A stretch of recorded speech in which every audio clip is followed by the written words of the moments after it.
Assalamualaikum warahmatullahi wabarakatuh. Perkenalkan, nama saya Anissa Fitri Ayuni dengan NPM 20191041515289 dari kelas 7A2 mata kuliah Desain Presentasi dan Pitch Deck. Pada hari ini saya ingin memaparkan materi yang sudah saya buat mengenai kesehatan mental di Indonesia. Seperti yang kita ketahui, pada 10 Oktober lalu diperingati sebagai Hari Kesehatan Mental Sedunia. Dan apa sih kesehatan mental itu?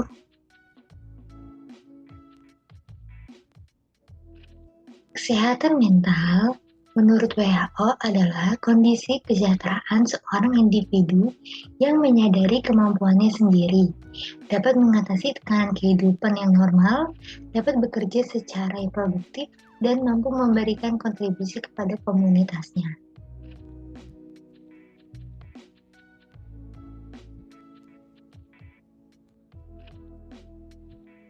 Dilansir dari CNN Indonesia, berdasarkan data yang diperoleh dari jejak pendapat yang bertajuk Next Generation Indonesia yang dilakukan oleh British Council secara nasional, terdapat sebanyak 48% anak muda di Indonesia mengaku bahwa mereka memiliki satu atau lebih kekhawatiran menyangkut isu kesehatan.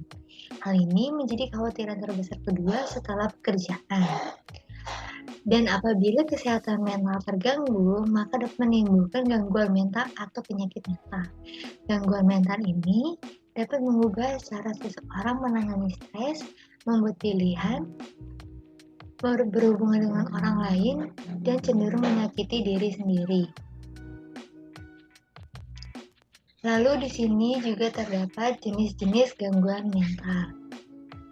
Yang pertama yaitu ada depresi, gangguan suasana hati yang ditandai dengan perasaan sedih yang mendalam dan kehilangan minat terhadap hal-hal yang disukainya. Lalu yang kedua, ada gangguan bipolar. Gangguan mental yang ditandai dengan perubahan suasana hati secara drastis. Dan yang ketiga, ada kecemasan berlebih atau anxiety disorder, yaitu gangguan mental yang menyebabkan rasa cemas dan takut yang berlebihan.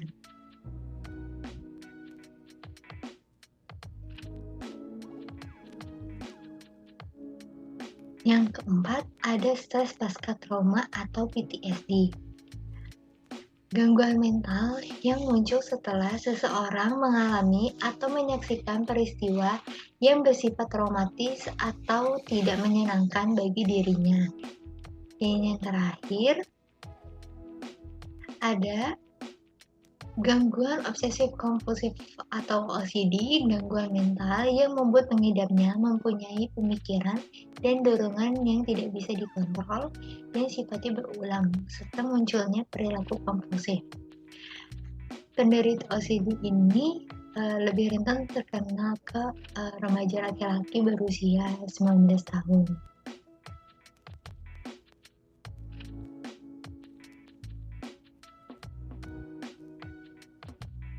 Adapun kategori gangguan jiwa menurut riset kesehatan dasar pada tahun 2013 terbagi menjadi dua, yaitu gangguan mental emosional dan gangguan jiwa berat psikosis. Gangguan mental emosional atau distress psikologik merupakan keadaan yang mengindikasi seseorang sedang mengalami perubahan psikologis. Gangguan ini berisiko menjadi lebih serius apabila tidak berhasil ditangani.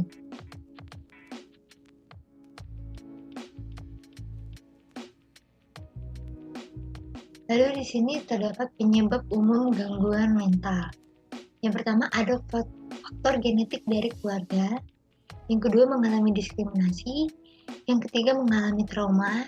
Yang keempat merasa kesepian atau terisolasi.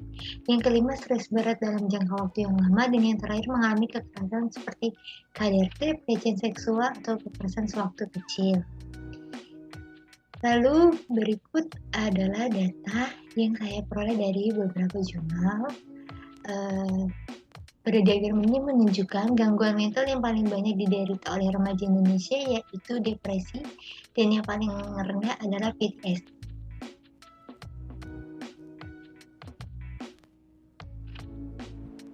Di sini terdapat gejala-gejala gangguan mental. Yang pertama yaitu berhalusinasi, ketakutan atau kekhawatiran yang berlebih, lalu memiliki pemikiran untuk menyakiti diri sendiri, ketidakmampuan mengatasi masalah sehari-hari, mengalami perubahan suasana hati secara drastis, merasa sedih tidak berarti tidak berdaya dan tidak memiliki harapan. Lalu di sini juga terdapat upaya mencegah gangguan mental, yaitu selalu berpikiran positif, menjaga waktu istirahat, melakukan aktivitas fisik secara aktif seperti berolahraga, dan berhubungan dengan orang lain juga sangatlah penting, dan mencari bantuan profesional bila diperlukan. Lalu, pada saat ini juga sudah banyak sekali campaign-campaign mengenai kesehatan mental di media sosial, seperti di Instagram, TikTok, ataupun Twitter, dan media sosial lainnya. Bahkan, para influencer juga turut membagikan pengalaman kesehatan mental yang mereka alami atau mereka derita. Namun, dalam lingkup masyarakat masih seringkali terjadi diskriminasi terhadap orang yang mengidap gangguan mental, sehingga membuat mereka merasa malu untuk mencari pertolongan atau berkonsultasi kepada yang lebih profesional. Dan hal penting lainnya yaitu jangan melakukan self-diagnose atau mendiagnosa diri sendiri. Jika terlihat memiliki gejala-gejala gangguan mental, lebih baik ke ahli kesehatan jiwa agar tidak menjadi semakin parah. Sekian presentasi dari saya. Mohon maaf jika ada kata yang kurang berkenan, dan terima kasih. Wassalamualaikum warahmatullahi wabarakatuh.